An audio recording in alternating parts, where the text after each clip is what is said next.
Subscribe کیجیے reliable update T V کو تاکہ لیٹسٹ ویڈیو کا نوٹیفیکیشن سب سے پہلے ملے۔ سائنسدانوں نے ہلدی کو کینسر کے خلاف سب سے بہترین ہتھیار قرار دے دیا۔ ہلدی بے شمار طبی فوائد کے حامل چیز ہے جو ہر گرد میں ہمہ وقت موجود ہوتی ہے۔ اب سائنسدانوں نے بطور مسالہ استعمال ہونے والے اس پاؤڈر کو کینسر کے خلاف سب سے بہترین ہتھیار قرار دے دیا۔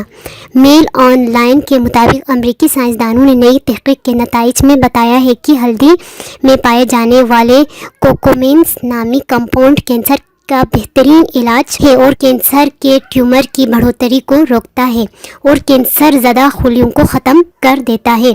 ہلدی کا استعمال چھاتی، پھیپھڑوں، خون، ہڈیوں، معدہ، لبلبہ اور کینسر سمیت اس موذی مرض کے دیگر کئی اقسام کے خلاف بہترین ہتھیار ہے اور ان کے علاج میں انتہائی فائدہ مند ثابت ہو سکتی ہیں۔ اگر آپ کو ہماری ویڈیو اچھی لگی تو لائک کریں، کمنٹس کریں اور ہمارا چینل سبسکرائب کریں۔ شکریہ۔